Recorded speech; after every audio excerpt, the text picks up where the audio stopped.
on va accorder cette opportunité pour m'exprimer dans vos caméras sur les réalités des réformes fiscales en Guinée. Je voudrais commencer par rappeler le contexte pour dire que depuis notre nomination à la tête de cette direction, animée par le souci de résultats, mais aussi de réforme, il a été organisé à Freya les États généraux des impôts, un événement qui a permis à l'ensemble du personnel de la DNI de passer en revue les difficultés, mais également tous les problèmes qui assaillent le fonctionnement normal de notre administration. C'est un événement courageux parce que pour la première fois dans l'histoire de la Guinée, les inspecteurs des impôts de tous bords confondus se sont dénoncés eux-mêmes pour dire que effectivement ça n'allait pas et qu'il fallait s'inscrire dans l'esprit de réforme pour offrir à cette administration une image de modernité, mais aussi de résultats. À l'issue donc des États généraux des impôts, des recommandations ont été formulées par l'ensemble des travailleurs des impôts devant toutes les autorités guinéennes et sur lesquelles notre administration s'est engagée fermement à mettre en œuvre pour accompagner le ministère du Budget, accompagner le gouvernement, mais aussi accompagner le président de la République qui nous a confié cette tâche difficile, mais pas impossible. Depuis donc, depuis 2017, fin 2016, on a commencé à engager des réformes à l'interne. Ces réformes ont commencé par la mise en œuvre des droits de timbre sur les véhicules d'importation, une réforme qui a connu le succès parce que sur des prévisions annuelles de 15 milliards, on a pu en peu de temps réaliser plus de 15 milliards et même doubler la prévision en 2016. Convaincu de l'idée que ces réformes peuvent être adhérées, peuvent connaître des succès auprès de la population, il a été également initié en relation avec le ministère du Budget et le ministère des Finances, la réforme sur la vente des vignettes. Je voudrais mettre un accent particulier sur cette réforme. Partout en Afrique, vous rencontrerez cette réforme. C'est seulement en Guinée pour la première fois que cette réforme a été initiée. C'est un témoignage qui m'a été apporté par un Sénégalais il y a quelques jours et qui a félicité l'administration guinéenne d'avoir eu le courage d'initier la réforme de vente des vignettes via Orange Money et opérateurs de banque privée. Cette réforme nouvelle a commencé le 29 mars 2017 et en 3 mois de gestion, on a pu mobiliser près de 20 milliards de francs guinéens de 29 mars à 29 juin,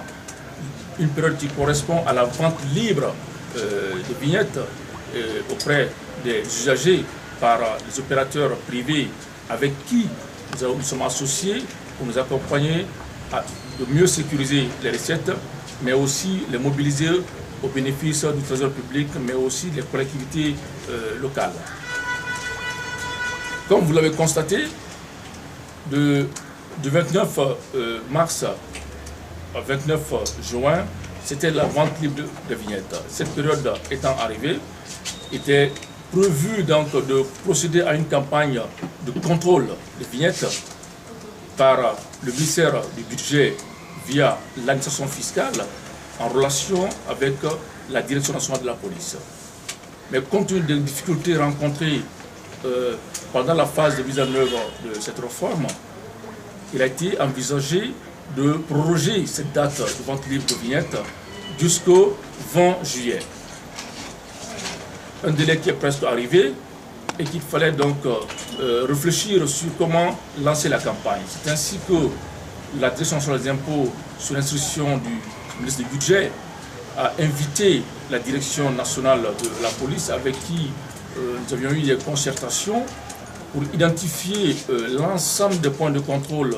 dans les 5 communes de Conakry et à l'intérieur du pays, mais aussi voir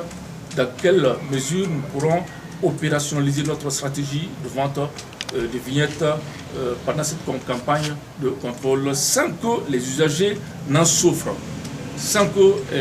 les policiers qui nous accompagnent n'en souffrent, sans que l'administration fiscale également ne rencontre des difficultés. C'est ainsi qu'un plan de travail a été élaboré en relation avec la police et l'administration fiscale,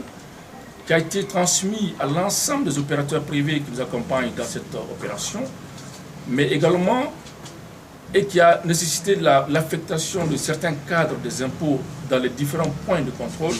pour permettre à chaque entité d'être représentée pendant cette phase de campagne dans les différents points de contrôle. Mais la transparence budgétaire étant de règle, il est important de préciser que pendant cette campagne de vente de vignettes avec la police, mais aussi notre administration, aucune vignette ne sera mise à la disposition d'un agent des impôts. Les ventes vont se poursuivre toujours par Orange Money et à travers les banques privées qui sont de partenaires, mais aussi l'office de la poste guinéenne. C'est ce qui fait que hier, une mise à disposition de quantités suffisantes a été effectuée et remise à l'ensemble des opérateurs de vente de vignettes pour éviter des ruptures de stock. Donc, à partir de demain, nous allons pouvoir procéder à cette campagne de contrôle des vignettes. Toute personne n'ayant pas acheté jusqu'à là ses vignettes ou sa vignette va connaître une majoration de 25% de la valeur faciale. Ce qu'il faut préciser là, c'est qu'à date, les résultats conséquents ont été vraiment affichés. Contrairement à ce qui a été dit et ce qui se dit très souvent, nous sommes à 119 000 vignettes vendues à date. Tout récemment, une annonce a été donnée à travers les médias pour dire que l'administration fiscale a vendu pas moins de 10 000 vignettes. La bonne information, je le précise, c'est que nous sommes en état de le prouver et dire que l'administration fiscale a vendu 119 000 vignettes vendues, soit un montant de 30 milliards de francs guinéens, et avec un taux record par rapport à l'année dernière.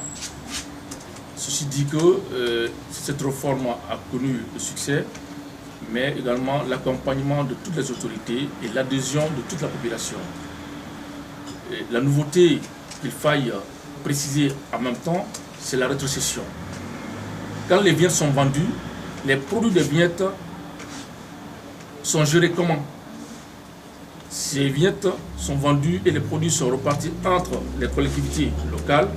et l'État. 50% pour l'État, 50% pour les collectivités locales. Les 50% qui sont réservés pour les collectivités locales sont rétrocédés à l'ensemble de ces collectivités sur toute l'étendue du territoire pour leur permettre justement de financer les PDL, mais aussi financer les contenus locaux. Parce qu'à chaque niveau de responsabilité, les populations dénoncent certaines réalités de gestion, expriment leurs besoins aux autorités qui doivent être inscrits dans les plans de développement locaux et qui, une fois bénéficiés des rétrocessions, doivent faire face à la mise en œuvre de ces besoins-là.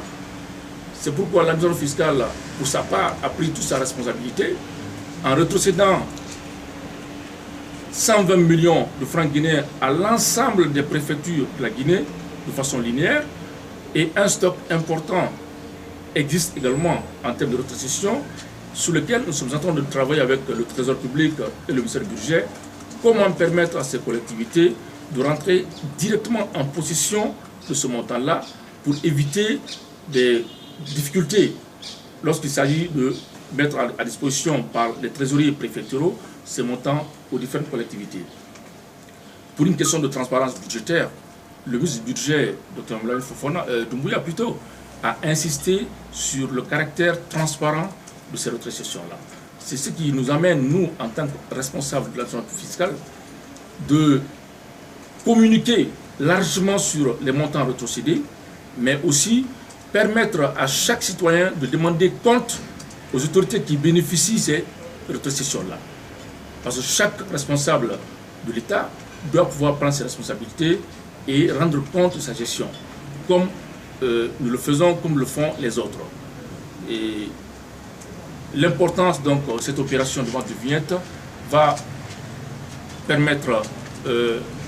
à l'ensemble des collectivités de vraiment bénéficier des budgets suffisants pour justifier la légitimité de l'État, mais aussi satisfaire les collectivités, permettre à ces responsables de pouvoir financer les projets sensibles, utiles et sociaux,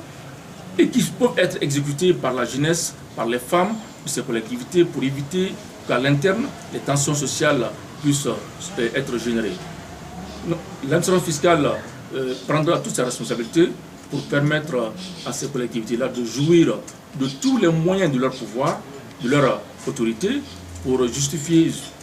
leur présence, mais aussi leur utilité auprès des populations. Si vous nous interpellez aujourd'hui sur la question des vignettes pour savoir comment nous avons évolué jusqu'à maintenant, il est important de vous dire que, en tant que responsable de cette administration-là, nous sommes fiers de mettre en œuvre cette réforme, et d'autres réformes aussi sont annoncées. Ça ne va pas se limiter à celle-ci, parce que notre but, c'est de permettre à l'État de mobiliser efficacement et de façon transparente les ressources publiques, mais aussi permettre aux autorités de mieux utiliser ces ressources-là dans la mise en œuvre des plans de trésorerie qui sont discutés chaque vendredi en relation avec le Trésor et avec le ministère du Budget pour respecter, pour permettre à l'État de respecter ses engagements vis-à-vis des entreprises privées avec qui elle échange des marchés. Ils échangent plutôt des marchés pour leur permettre également de respecter à elles aussi à leur tour leurs obligations vis-à-vis des banques primaires. Parce que